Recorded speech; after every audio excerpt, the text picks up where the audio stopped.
Penguin Random House Audio presents Trump in Exile by Meridith Mcgraw. Read for you by Beth Hicks.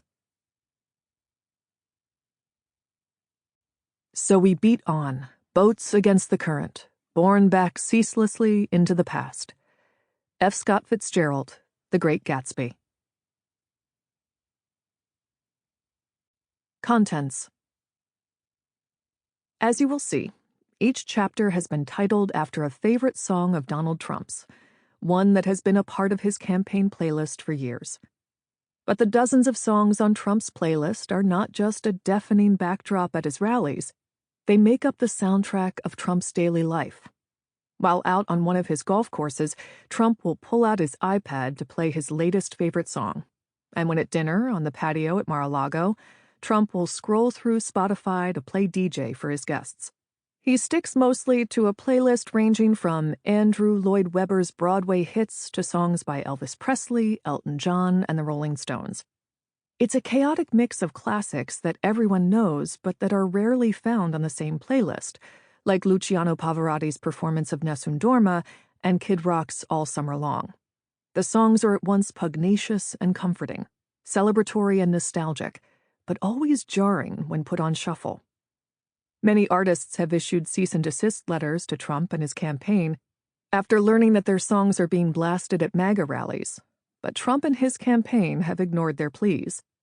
The crowd loves the incoherent mix, dancing to YMCA, singing along to Tiny Dancer, and sharing looks of bewilderment when Phantom of the Opera is blasted at a thundering decibel level over the speakers inside a rally arena. When I think of Trump rallies, I think of one song in particular, Gloria, the 1982 disco anthem by Laura Branigan. It would often play over the speakers as I packed up my laptop and belongings and trudged through dusty fields turned parking lots illuminated by the headlights of rallygoers trying to depart and the bright beams of Trump's stadium lights. Are the voices in your head calling, Gloria? Gloria, don't you think you're fallen? If everybody wants you, why isn't anybody calling? The songs here serve as guideposts for the theme of each chapter. It would be foolish to read too much into the lyrics of Trump's favorite songs, but they have at times appeared to send subtle messages. Recent additions to the playlist have included Sinead O'Connor's Nothing Compares to You and Elvis Presley's Suspicious Minds. James Brown and Pavarotti's It's a Man's World duet played as Trump beat 2024 Republican rival Nikki Haley in the South Carolina primary. In 2016, after Trump gave his victory speech after winning the presidential election, the choral beginning of the Rolling Stones' You Can't Always Get What You Want started as he made his way down the line of family and advisors, who looked both happy and shell-shocked that he actually won. Introduction. Hall of Mirrors. We are living through an acutely fractious time in the United States. Culturally and politically, consensus is almost impossible to come by among Americans. Objective reality itself has become the primary political battle space, and just as leaders once drove consensus, so do they now drive our dissolution. We often seem to be in a state of Cold War, rural against urban, red states against blue. The attack on the United States Capitol on January 6, 2021, has become a bizarre American Rorschach test, subject to a remarkable degree of interpretation and argument. In the days after the attack, a brief consensus emerged that it was meant to disrupt and set aside the constitutional processes of presidential succession so a defeated president could remain in power in defiance of the will of voters.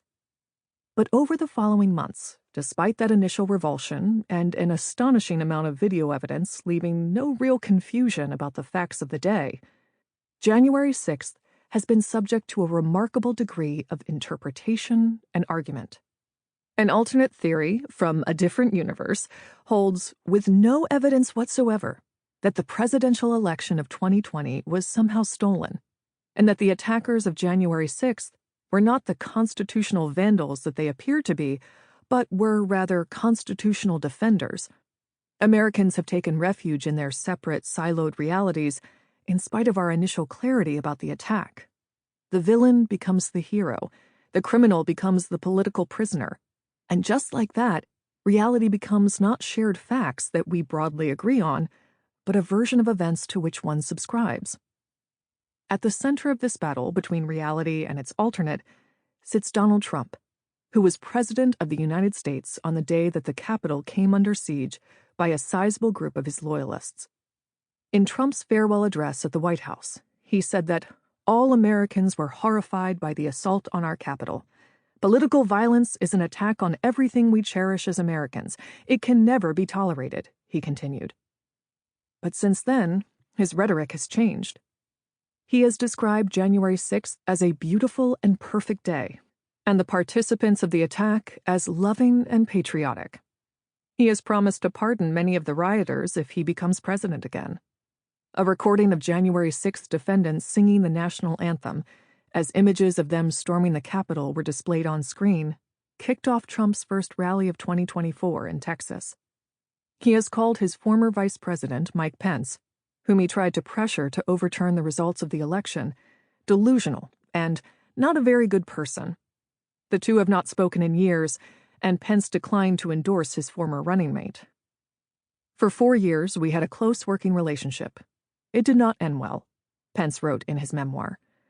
When the president returned to the rhetoric that he was using before that tragic day and began to publicly criticize those of us who defended the Constitution, I decided it would be best to go our separate ways. This book is not about the attack on the Capitol, nor is it about the effort to change the 2020 election results to keep Trump in office.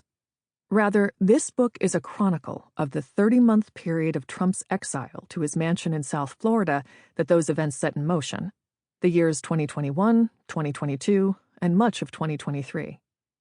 Our narrative begins exactly 2 weeks after January 6, 2021, on the day that Joe Biden was sworn in as the 46th president and moved into the White House, just hours after an outgoing president, for the first time in American history, was essentially forced from office, neither conceding the election that he lost nor attending the inauguration of his successor.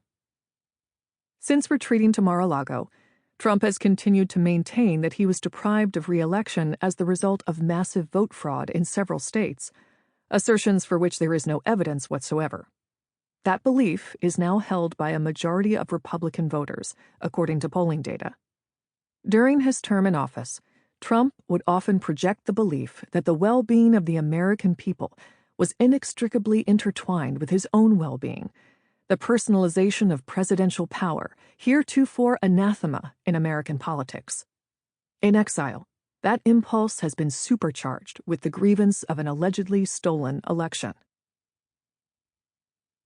First at ABC News and then at Politico, I covered Trump's presidency and was one of the few reporters who continued to chronicle his time out of office.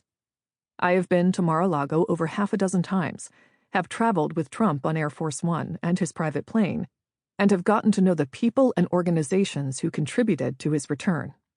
And I also know, quite personally, the people who continue to be drawn to Trump and his vision for the country.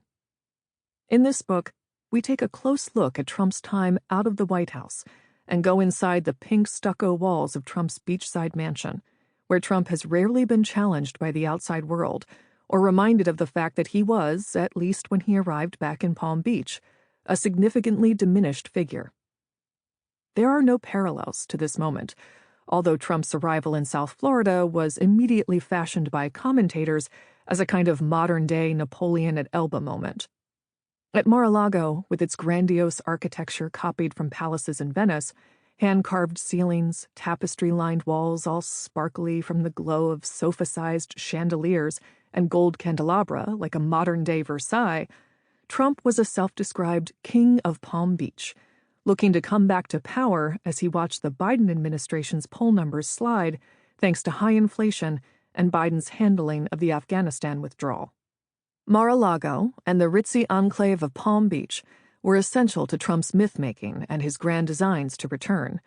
Steve Bannon, Trump's former chief strategist who helped propel Trump's America First movement after he left the White House, described it as Trump's center of gravity, a kind of court in exile. And exiles, he added, historically, if you do it right, have had tremendous therapeutic power and emotional and organization power for groups that get thrown out of power. Sample complete. Ready to continue?